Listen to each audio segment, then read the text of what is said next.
I, as a woman of color who's raised kids, etc., now raising my grandchild, I'm like, people have not been present to the pain of that experience that us mothers have had. You know, worried every time our child goes out the door that they may have a negative encounter with the police. And so even now with my grandson who's 9 and be 10 in a month, and getting to the age where I have to think about having the talk with him, which I have never had. He doesn't know anything much about George Floyd and all of this stuff because I wanted him to be in a bubble to some degree where racism isn't a part of his everyday life and thinking. But part of my motivation for being part of the task force is that I don't want to have this talk with him. I know I still will, but I don't want him to now look at police as a threat. He doesn't see them that way now. I don't want him to have to think that if he stopped and he asserts his rights, as he's seen me do many times, that somehow that's a negative thing. I don't want him to feel that he needs to be a second-class citizen in his own country. And that's how things have been, you know, in many of our communities for a long time. So my hope is that we're on a trajectory that, if not benefit my grandson, at least his kids. Because this has been a dynamic in our communities for more than my lifetime, more than yours, I'm sure. And at some point, it needs to shift. I agree.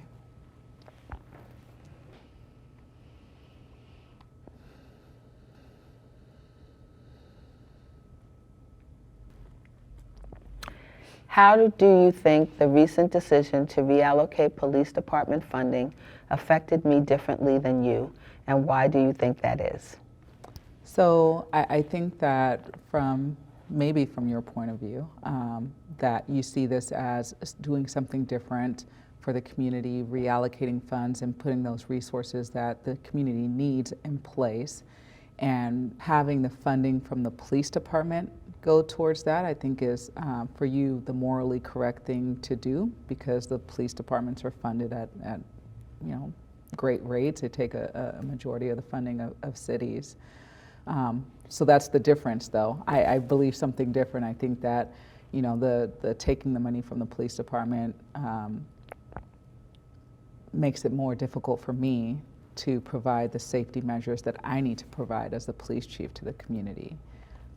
And so I just think that we see those two things differently. I think you see that these other services can kind of fill the gap, and so I don't need as much resources, and I just don't see it that way.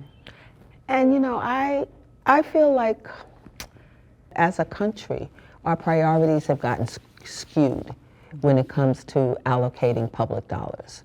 You know, it wasn't always that police departments and fire departments sucked up so much of the public resources. That's part of the change in policy landscape, the emphasis on addressing various things as law enforcement issues as opposed to other kind of issues.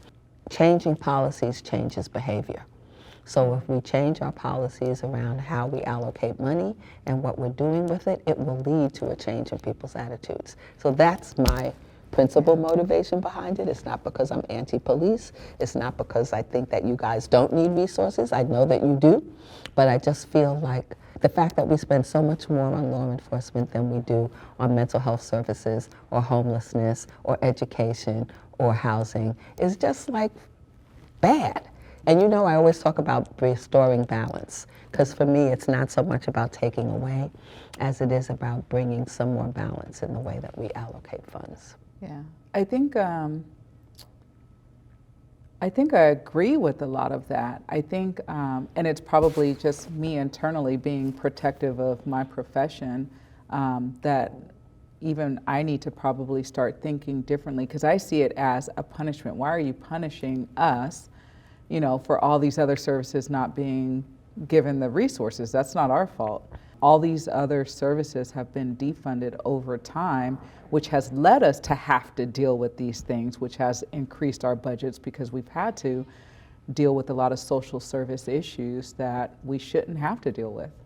I guess that the part that, you know, I still struggle with is that until those things are built up, which is going to take some time, we're still left to deal with all that stuff, but with less resources ourselves. So I would ask you, Are you not in favor of taking some of those things off the police plate? I mean, No, I'm fully in support of that. But the way that we're doing it isn't going to happen overnight. that's true, but the things that we did to get us to this place didn't happen overnight either. So now we've shifted and are moving in another direction. Right. And my feeling is that ideally, I feel like police should be part of that solution. So what experiences have most shaped your understanding of me? And I know that there's been a lot in the task force realm. I'll preface it by saying that I actually have had many, many relationships with people in law enforcement, mostly positive. So my view of police is not black and white or black and blue. It's very, it's like I've learned a lot from them about how they view the world, how they view public safety. So my view of you was shaped by that. I saw you as being a lot like many of the other people that I've known in law enforcement.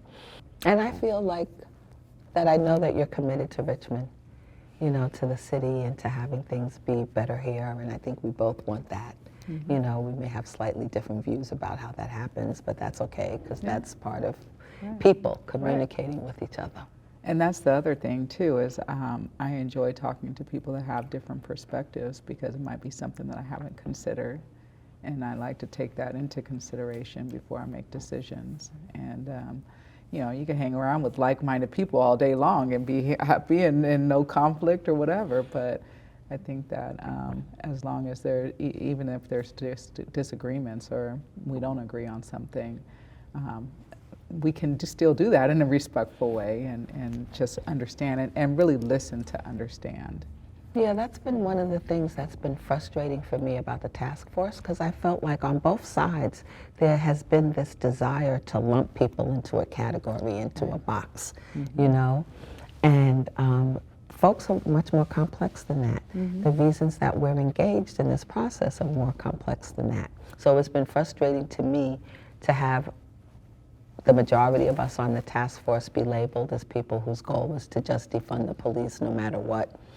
You know, and it's been frustrating for me also to hear some of the activists that I work with, like, label all police as being, you know, a threat to the community and something that needs to be gotten rid of, because I know lots of situations in which I want the police to be around, and I know my neighbors want the police to be around. And as I said to people, I gave them this example of one day my next door neighbor couldn't find her 2-year-old daughter, and she was in a panic. And we were all out in the neighborhood looking for the girl.